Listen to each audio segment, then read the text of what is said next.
The night of the 7th of July 1941, somewhere above the Zuider Zee, the wide, shallow inland sea off the occupied coast of the Netherlands, at 13,000 feet, a British twin-engine bomber is flying home in the dark. It has just been attacked. A German night fighter came up beneath it, out of the black, and raked it with cannon shell and incendiary bullets. The rear gunner has been hit in the foot. A fuel line in the starboard wing has been split open, and now the wing is on fire, not smouldering, burning. A fire fed by leaking petrol, spreading across the fabric of the wing, close to a fuel tank, at 13,000 feet, over water, at night. By every rule of air combat as it was understood in 1941, that aircraft is already lost. A fire like that, in a place like that, ends only one way. The German gunnery manuals said so. The combat reports said so.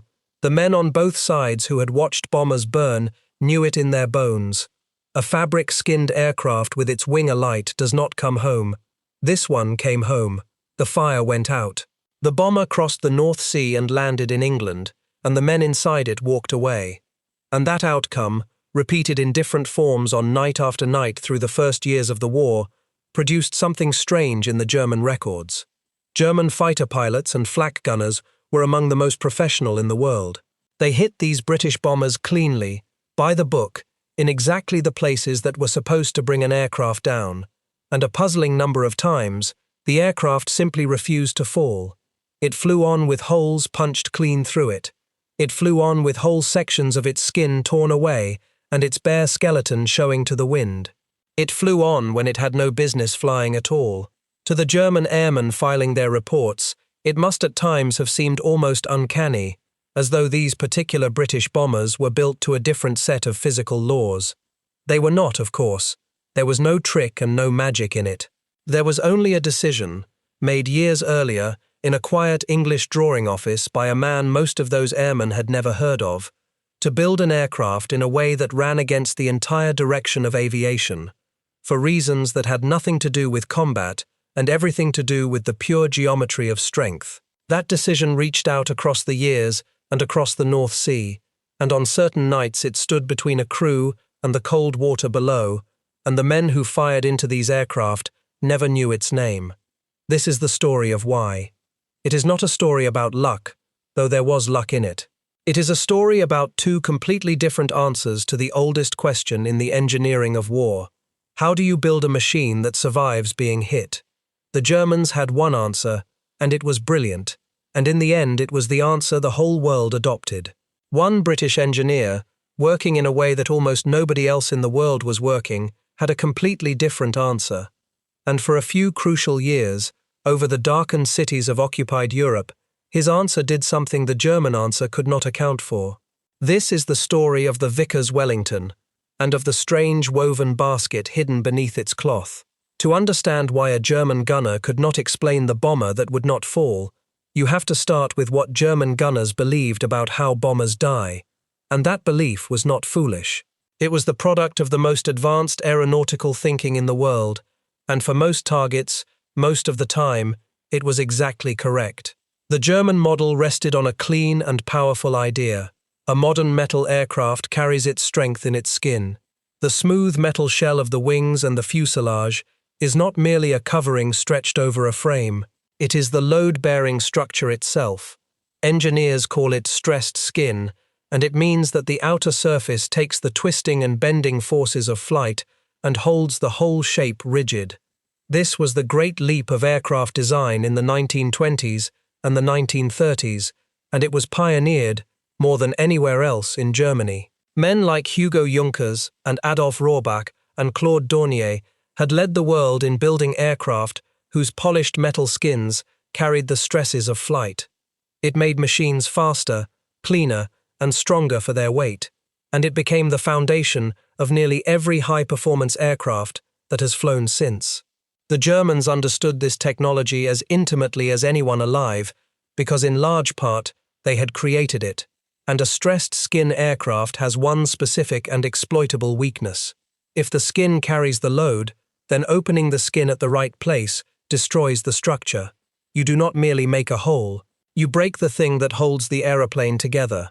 Concentrate fire on a wing spar, on the roots where the wing meets the body, on the main structural members, and the wing will fold, the tail will twist away, the machine will come apart in the air.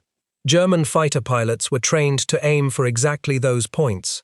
Their 20mm and 30mm cannon were built to punch through metal skin and detonate inside, blowing the structure apart from within. This was not crude butchery, it was precise engineering applied to destruction, and it worked, over and over, for years, against nearly every aircraft in the sky. The Germans had also built, by the start of the war, the best air defense warning network in the world.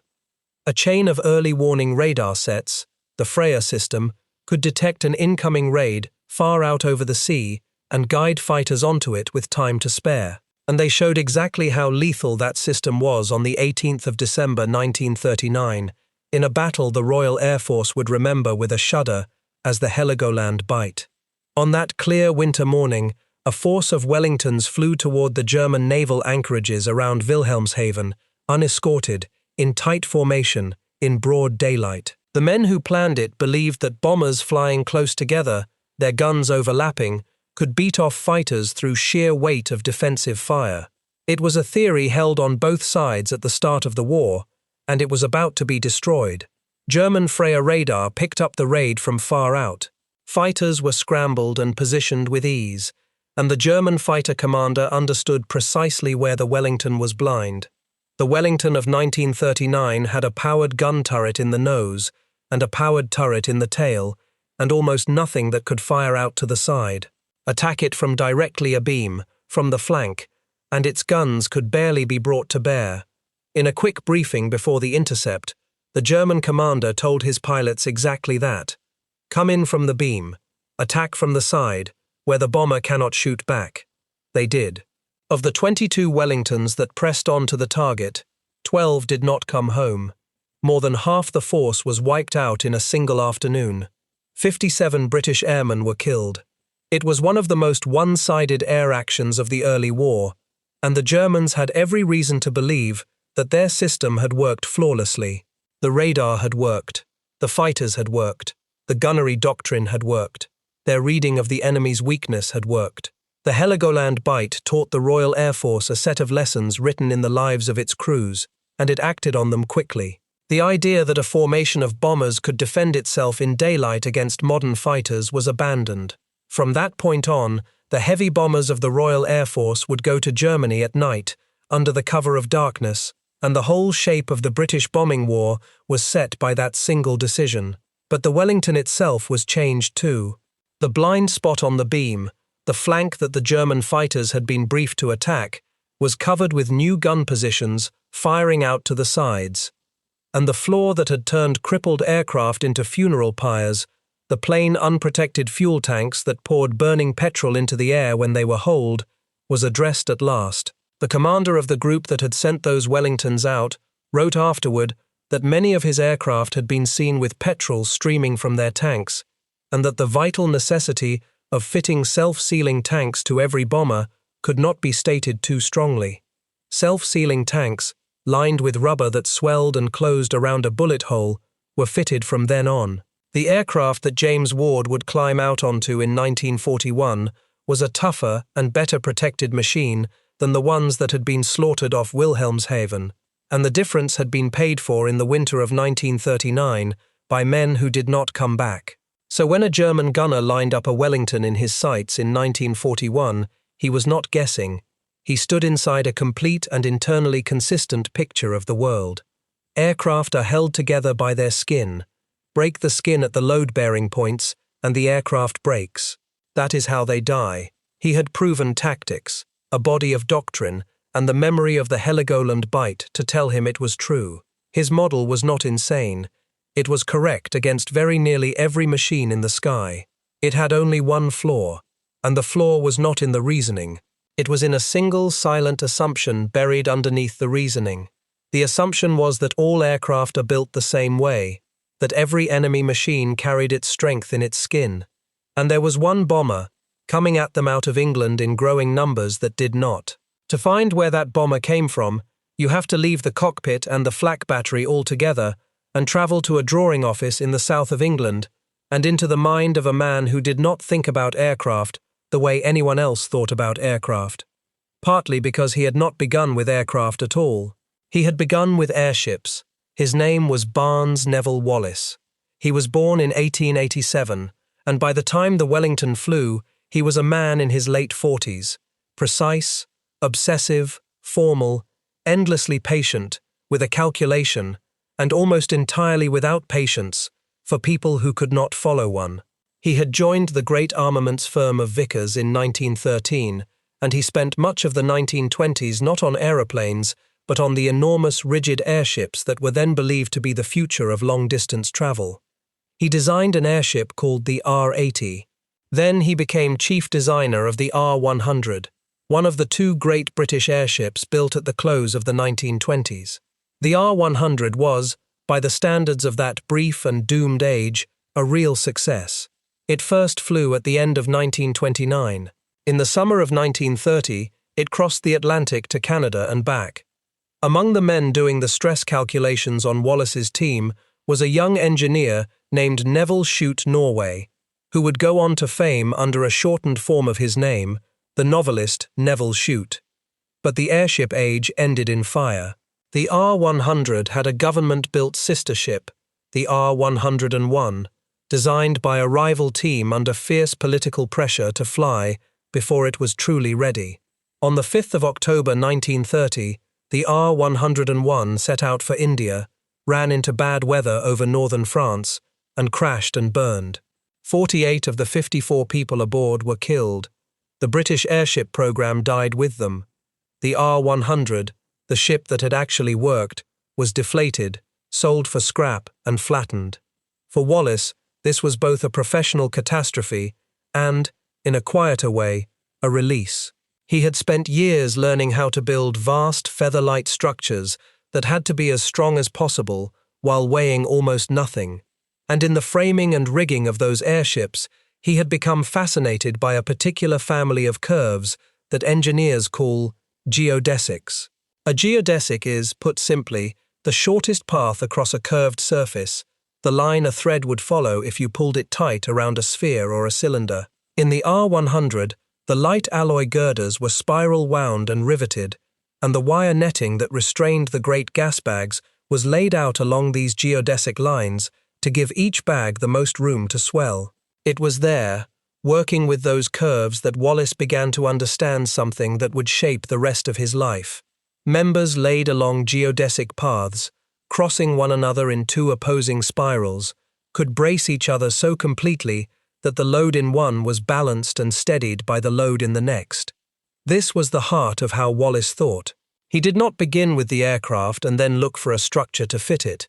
He began with the mathematics of shape and load, with the pure geometry of how forces travel through a curved surface, and he trusted the mathematics to tell him what the structure ought to be, even when the answer looked nothing like what anyone else was building. It was a rare and slightly obsessive cast of mind, the kind that would sit for weeks over a single problem, filling notebooks with calculation, unwilling to accept a rule of thumb where a proof was possible. It made him difficult to work with and impossible to hurry. It also made him capable of seeing an entirely different solution to a problem that everyone else considered settled. When the airships ended and Wallis turned to aircraft, he carried that idea with him, and he did something no other major designer in the world was doing. He proposed to build the entire structure of an aeroplane out of this crossing lattice of geodesic members. Not a conventional skeleton of a few big spars and ribs wrapped in load-bearing metal skin, but a woven basket of hundreds of small, light metal beams, spiraling in two directions around the wings and the fuselage, each one bracing and steadying its neighbors, the whole forming a rigid shell of open latticework, with nothing inside it but air. Over this metal basket went a skin of doped fabric, Irish linen stretched tight and painted with a varnish that shrank it drum-hard. The fabric gave the aircraft its smooth shape. It carried almost none of the flying loads. Those were carried by the basket. It is difficult now to convey how strange this looked to other engineers. The rest of the aviation world was racing towards smooth, stressed metal skins, and here was a Vickers man proposing to build heavy bombers out of what resembled an enormous woven hamper wrapped in cloth. It looked backward. It looked primitive, a throwback to the wood and canvas machines of the First World War. But it was not primitive at all. It was a completely different philosophy carried to its logical extreme, and the numbers behind it were extraordinary. When the geodetic structure was tested to destruction on the ground at the government research establishment at Farnborough, the engineers there found something that stopped them cold. A structure of that era was normally required to survive a load of 6 times the force of gravity before it failed. This one was loaded past 6, and past 7, and kept going, all the way to 11 times the force of gravity, with no sign of failure at all. It was far stronger than it needed to be. Wallis proved the idea first on a smaller machine, a single-engine bomber called the Wellesley, and in the autumn of 1938, the Wellesley announced to the world that this odd construction was no joke. The Royal Air Force put together a special unit for the purpose, the Long Range Development Unit, and prepared a handful of Wellesleys for a single audacious feat. The aircraft were stripped of their weapons. Extra fuel tanks were fitted until each machine could carry well over 1,000 gallons. Special engines were installed, along with automatic pilots to spare the crews on a flight that would last for days. The goal was to break the world record for the longest distance ever flown without landing, a record then held by the Soviet Union. On the 5th of November 1938, 3 Wellesleys took off from Ismailia in Egypt and turned east into the dawn. The formation was led by squadron leader Richard Kellett. With him in the other 2 aircraft flew a small group of officers whose names deserve to be spoken, among them Flight Lieutenant Andrew Combe, Flight Lieutenant Rupert Hogan, Flight Lieutenant Brian Burnett, and their navigators and wireless operators, men crammed into narrow fabric-skinned fuselages with barely room to move, settling in for a journey longer than any aircraft had ever attempted.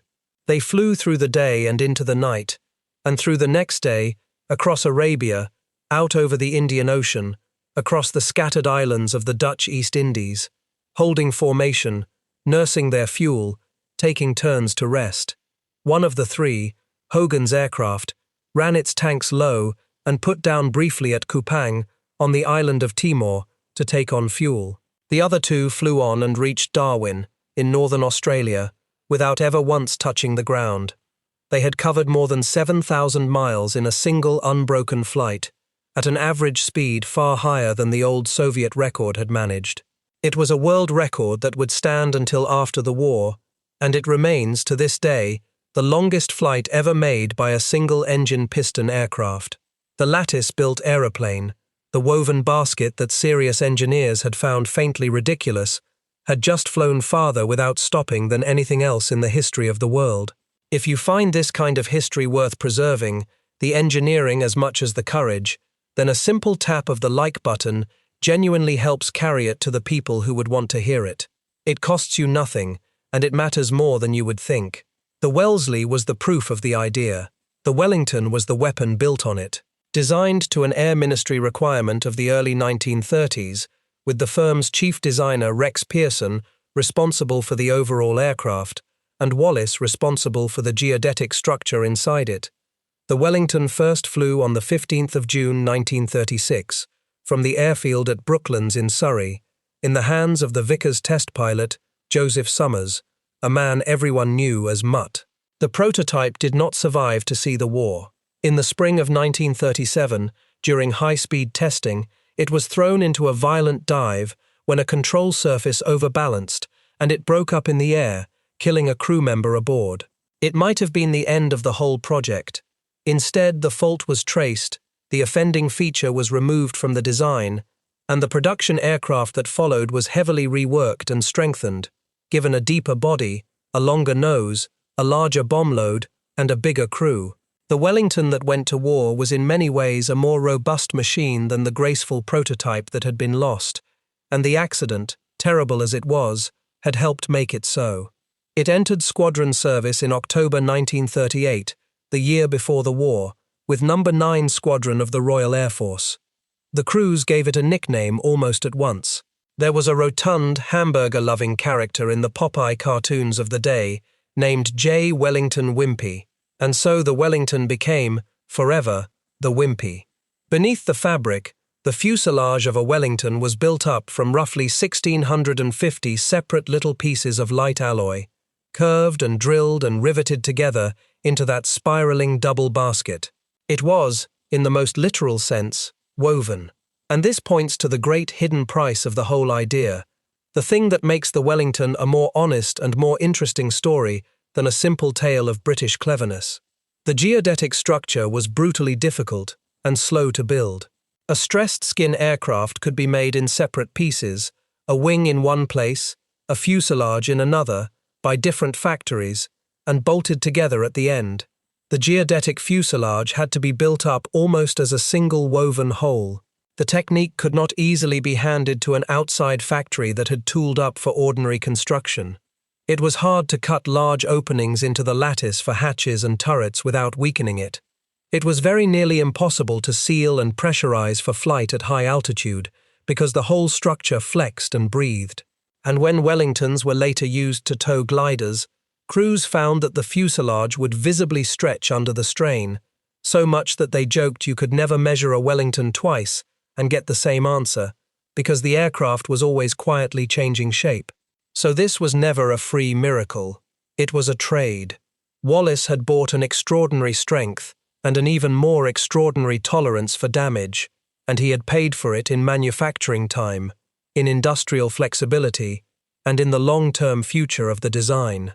But in the specific conditions of the early war, flying at night over Germany and coming home torn to pieces, the thing he had bought turned out to be worth far more than almost anyone had expected. To understand why, you have to pull back and ask a larger question. Not just how one man arrived at this, but why it was a British firm, and this particular British engineer, who ended up building bombers out of woven baskets, while the rest of the world built them out of smooth metal skin. The answer is not that British engineers were cleverer than German ones. They were not. If anything, the reverse case is easier to argue, because the future belonged to the German idea, not the British one. The answer lies in two different engineering instincts about what strength even means. The German instinct, refined to a very high pitch, was toward the optimized whole. Design the structure so that every single part carries its fair share of the load with the greatest possible efficiency, so that nothing is wasted, so that the skin itself does the work, so that the machine is as clean and light and fast as the laws of physics will permit. It is a philosophy of elegance and integration, and it produced some of the most beautiful and advanced aircraft of the century. But a fully optimized structure carries a hidden fragility. When every part is essential and every part is loaded to its limit, damage to the wrong part can bring down the whole. Efficiency and fragility turn out to be two faces of the same coin. Wallis's instinct, formed in the airship years and pushed to its limit, ran the other way. His structure was not optimized in that sense at all. It was, you might almost say, extravagant.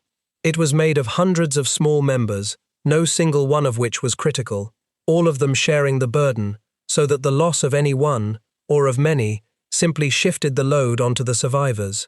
This is a philosophy of redundancy, of graceful failure, of a structure that does not depend on any one piece staying whole. It is heavier than the theoretical ideal, it is less efficient, and it is astonishingly hard to kill, because there is no single blow that destroys it. You are not attacking a structure with a heart to pierce.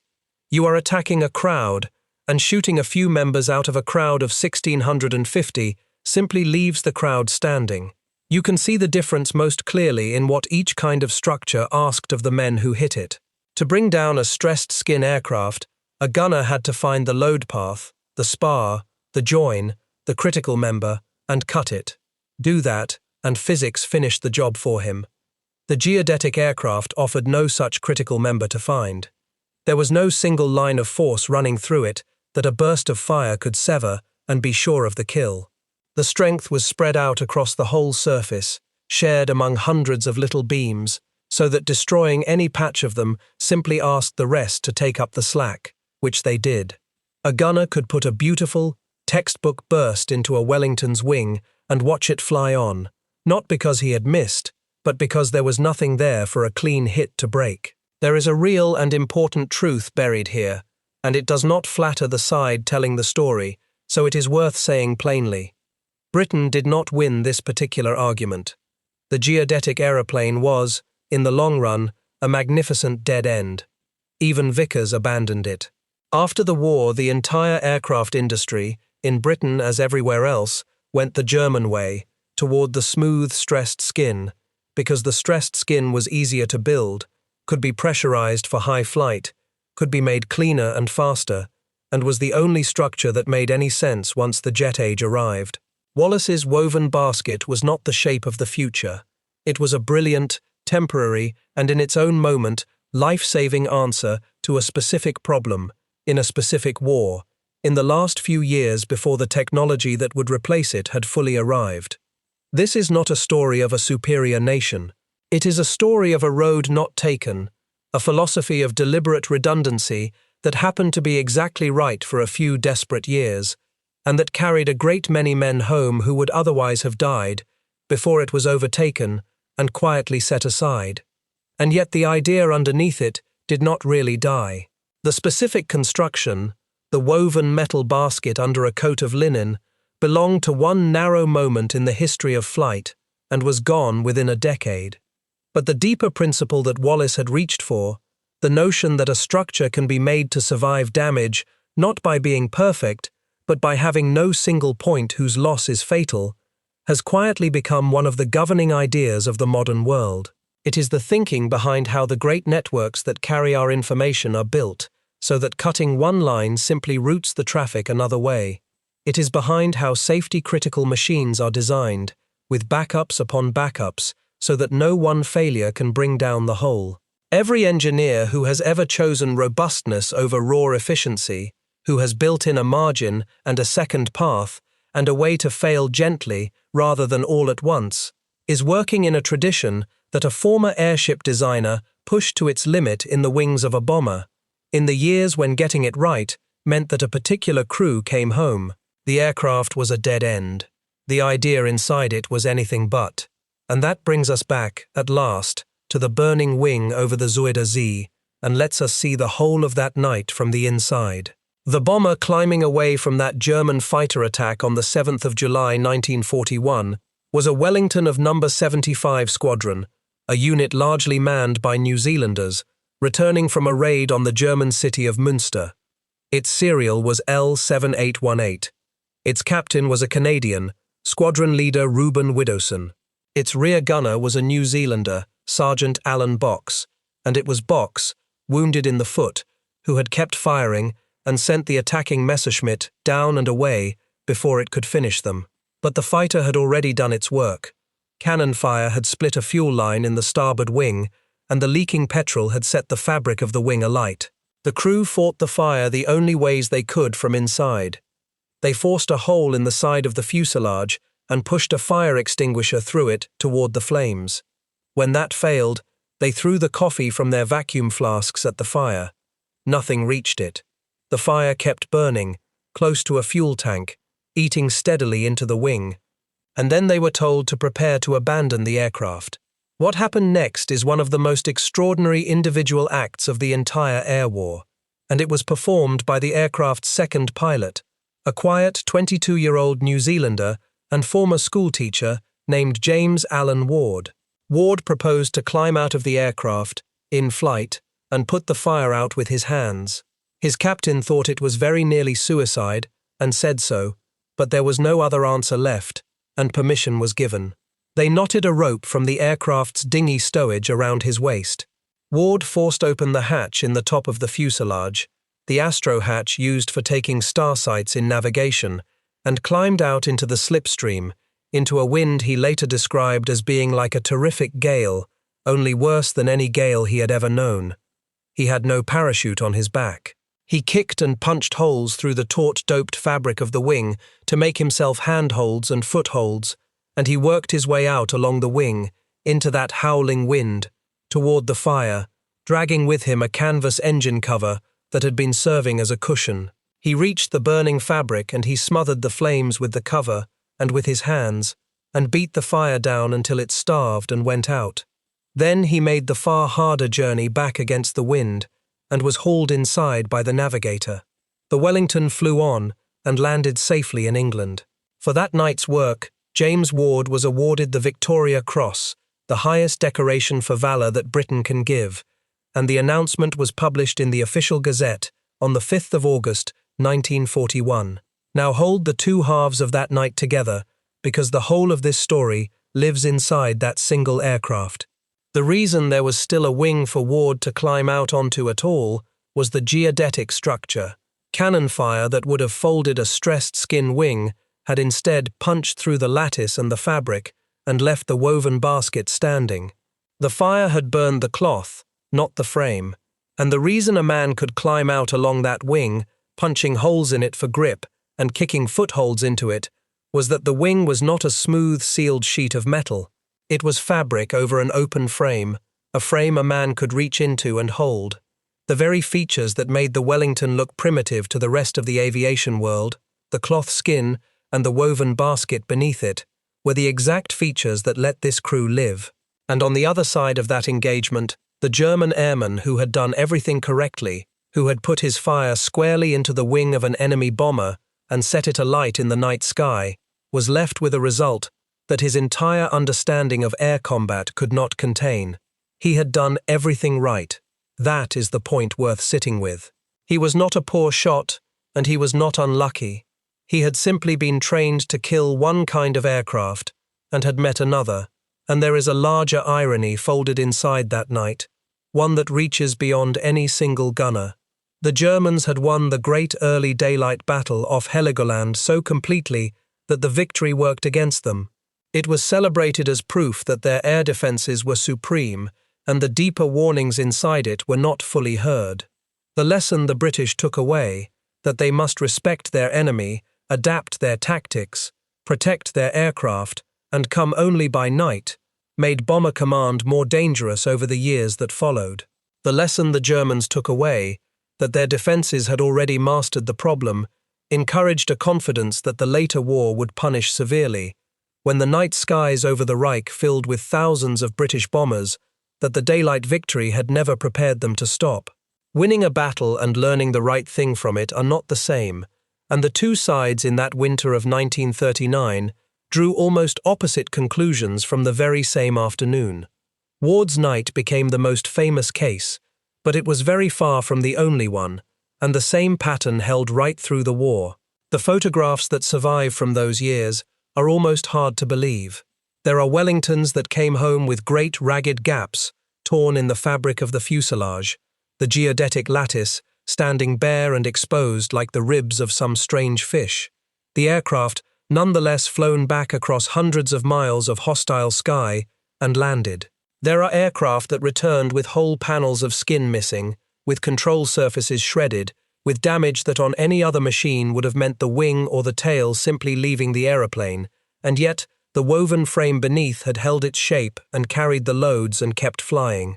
Ground crews learned to read these returning wrecks almost with affection, identifying which members had been shot away and cutting out and replacing the damaged sections of the basket, patching the aircraft back to health in a way that a torn, stressed skin structure would never have permitted. The very construction that made the Wellingtons slow and awkward to build in the first place made it, once damaged, unusually straightforward to mend. Consider a night nearly 2 years after Ward's, the 8th of April 1943, on a raid against the German industrial city of Duisburg in the Ruhr. A Wellington of No. 428 Squadron, a Canadian unit, serial HE-239, took a direct burst of anti-aircraft fire, of flak, on its approach to the target. The shell destroyed the rear turret and killed the gunner sitting in it. It caused heavy damage across the aircraft and knocked out the hydraulic system completely, so that the bomb doors, once opened, could not be closed again. The pilot, a sergeant named Williamson, did not turn for home. He flew on and bombed the target with his rear turret shattered and his gunner dead behind him, and then he flew that wrecked machine, its bomb doors hanging open and its hydraulics gone, all the way back across the North Sea and landed it safely in Kent. A photograph of that battered aircraft survives in the collection of the Imperial War Museum, and the museum's own caption records the whole event: the direct hit, the loss of the rear turret and its gunner, the target bombed regardless, and the crew brought home. Go back even to the Heligoland Bight, the very disaster that had seemed to prove the German case beyond doubt. Even there, the survivors told the same structural story. Wellingtons crossed the North Sea homeward, with whole sections of their fabric shot away, and their bare geodetic frames laid open to the wind, and still they flew. One Wellington that survived that early war period is the reason we can still stand beside one of these machines today. It went down in a Scottish loch during a training flight in 1940, and lay on the bottom of Loch Ness for 45 years, before it was raised in 1985 and preserved. It sits now at the Brooklands Museum, on the very ground where the Wellington was born, the only survivor of its kind that flew on operations during the war. To the men who flew it, this toughness was not an abstraction in a designer's notebook. It was the difference, on a given night, between a crew walking into the mess for breakfast and a telegram arriving at a house in some quiet town. Aircrew talked about their aircraft the way soldiers talk about anything that keeps them alive, with a rough affection and a superstition they would only half admit to. A machine that had a reputation for bringing men back was a machine men wanted to fly, and the Wellington earned that reputation the hard way, night after night, over years. It was not the fastest bomber, nor the one that carried the most, nor the one that flew the highest. Those laurels went to other aircraft. What it had was a stubborn refusal to come apart, and to a young man climbing into it in the dark with a long flight over Germany ahead of him, that particular quality mattered more than almost any other. This was the reputation the Wellington earned, both among the men who flew it and the men who tried to shoot it down. It was the aircraft that came home. Not always. Nothing came home always.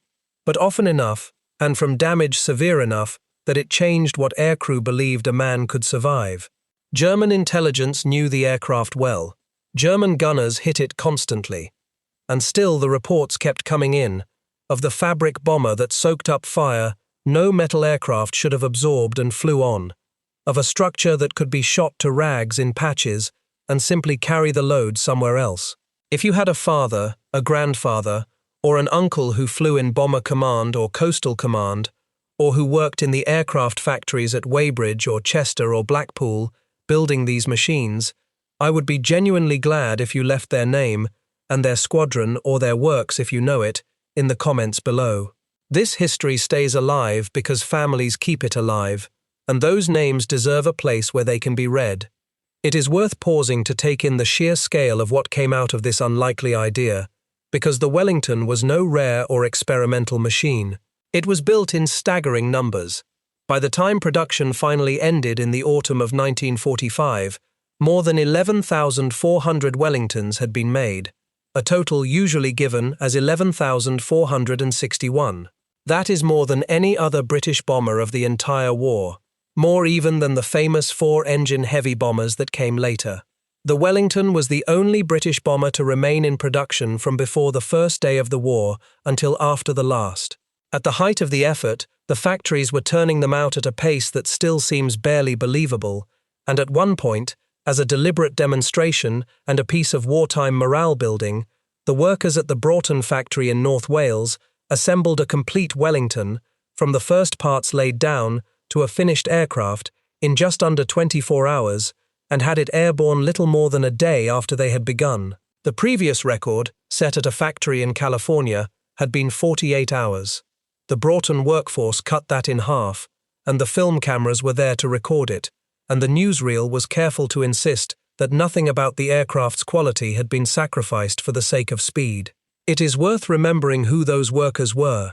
The great factories that poured out Wellingtons by the thousand were staffed, in very large part, by women, drawn into the aircraft industry as the men went to war, working long shifts on the drilling and the riveting and the endless patient weaving of those 1,650 little metal members into a fuselage. The image of the war in the air is almost always the young man in the cockpit, and rightly so. But behind every one of those aircraft stood a second army, mostly unremarked and mostly female, whose hands actually built the machine that carried him. When a Wellington came home shot to pieces and was patched and sent up again, it was very often women who had built it in the first place, and women who mended it. The story of the aircraft that refused to fall is also, quietly, their story. The Wellington carried the weight of bomber command through the hardest early years of the war, when it was very nearly all that Britain had with which to strike back. Wellingtons flew on the first Royal Air Force bombing operation of the war, an attack on German warships on the 4th of September 1939, the day after Britain declared war. Wellingtons dropped the first of the enormous 4,000-pound blast bombs on Germany in the spring of 1941, and when the Royal Air Force mounted its first 1,000-bomber raid against Cologne on the night of the 30th of May 1942, the largest air raid the world had yet seen, well over half of the aircraft in that vast stream were Wellingtons, scraped together from every squadron and every training unit that could put one into the air. And yet the bombing of Germany was only one part of the Wellington's war. Because it was rugged, roomy, and available in great numbers, it was pressed into almost every job an aircraft could be asked to do. In the Mediterranean it flew as a torpedo bomber, going out low over the sea against enemy shipping and the supply convoys that fed the war in North Africa. It served as a transport, hauling men and cargo across theatres. It flew in the Middle East and in the Far East, in heat and dust that its designers in a cool English drawing office had never imagined. And in a role that rarely makes the histories but shaped the entire war effort, it became one of the great training aircraft of the Royal Air Force. In the operational training units, thousands upon thousands of young men learned the brutally difficult craft of the night bomber crew in Wellingtons, learned to navigate in the dark, to hold formation, to nurse a damaged aircraft home. That work was not safe. A very large number of Wellingtons were lost, not to the enemy at all, but in training accidents, in the fog and the ice and the exhaustion of learning a lethal trade, and the men who died in them are among the quietest losses of the whole war. The aircraft that carried the bombing offensive also, in a sense, raised the crews who flew it, and it did both jobs for longer than any other British bomber. But the Wellington's most quietly decisive work may have come not over Germany at all, but over the sea. As the four-engine heavies took over the bombing of Germany, the Wellington went to war against the U-boat, and there it helped turn one of the most dangerous corners of the entire conflict. The problem was simple and deadly. German submarines crossing the Bay of Biscay to reach the Atlantic would run on the surface at night to recharge their batteries and make speed, and in the dark, they were almost impossible to catch. A patrolling aircraft might find a submarine on its radar, but in the final moments of the approach, the target vanished from the radar screen at close range, and the submarine, hearing the engines, would simply dive into the black water and be gone. The answer came from a Royal Air Force officer named Humphrey de Verde Lee, who devised a powerful searchlight that could be mounted on a patrolling aircraft and switched on only at the very last moment of the attack. It was a huge carbon arc lamp of enormous brightness, and on the Wellington it was carried in the belly, lowered from the same opening that had once held a retractable gun turret. The tactic that grew around it worked like a trap. The aircraft would find the surfaced submarine on its radar far out in the dark and begin its approach, coming down low over the water, closing steadily, holding its light dark and its fire until the last possible moment. In the final seconds, when the submarine was almost beneath the nose and too close for the radar to hold, the crew would snap on the searchlight and catch the boat pinned and blinded on the black surface with no time left to dive, and attack it in the sudden glare before the crew below could even understand what had found them. The first submarine to be sunk this way fell to a Wellington of a coastal command squadron in the summer of 1942, flown that night by an American serving with the Royal Air Force. And the effect on the whole campaign in the Bay of Biscay went far beyond any single sinking. Submarines that had owned the night, that had used the darkness as their shield to move freely on the surface, suddenly found the darkness turned against them. They could no longer be sure that the empty black water ahead did not conceal an aircraft already tracking them, waiting to blind them at the last second. They were driven to cross the bay on the surface by day instead, where at least they could see an attacker approaching and had a chance to dive in time, and by day they could be hunted in the open by aircraft and warships together. A woven basket bomber, hung with radar aerials and carrying a searchlight in its belly, had helped take the night itself away from the U-boat, at one of the moments when the war in the Atlantic hung most finely in the balance. So we can now answer, cleanly, the question we began with. Why could German gunners not explain the bomber that refused to fall? Not because they were poor gunners. They were not. Not because their weapons were weak or their tactics mistaken. They were not. They could not explain it because they were reasoning inside a model that was true for every aircraft they had been trained to destroy, and the Wellington was not built by the rules of that model. They fired to break a structure that carried its strength in its skin, and they struck a structure that carried its strength in a woven crowd of small members, and wore its skin as a loose coat. They aimed to pierce a heart, and the aircraft did not have one to pierce. The German answer to survival was the perfect skin. This one strange British answer was the redundant basket, and on nights over the Zuider Zee, over Duisburg, over Cologne, the basket did what the model said could not be done. But here is where an honest telling has to slow down and refuse the easy ending, because the pull now is to make this a story of triumph, and it is not one. The toughness of the Wellington was real, and it saved real lives, and those lives were beyond price to the men who kept them and to the families they came home to.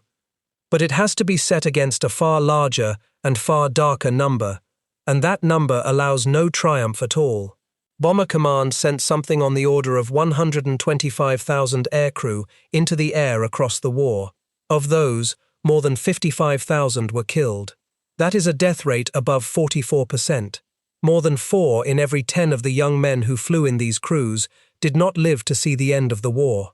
Taken across the whole force, around half of all Bomber Command aircrew were killed on operations, and only about 1 in 4 came through the war physically unharmed. These were, overwhelmingly, boys in their late teens and their early 20s. The Wellington was tougher than it had any right to be, and it still carried tens of thousands of those young men to their deaths, because the campaign it belonged to was one of the most lethal sustained efforts any group of servicemen has ever been asked to endure. Coming home more often than you should is not the same thing as being safe. An aircraft that beats the odds a little is still, night after night, an aircraft from which men do not return. And there is a harder truth still, one that the fame of a story like James Ward's can quietly hide.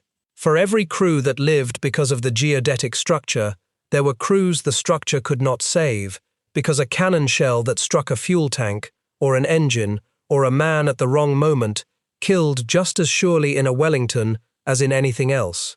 The earliest Wellingtons went to war with no armor and no self-sealing fuel tanks, all in the name of keeping them light, and they burned like any other aircraft when the fire found the fuel.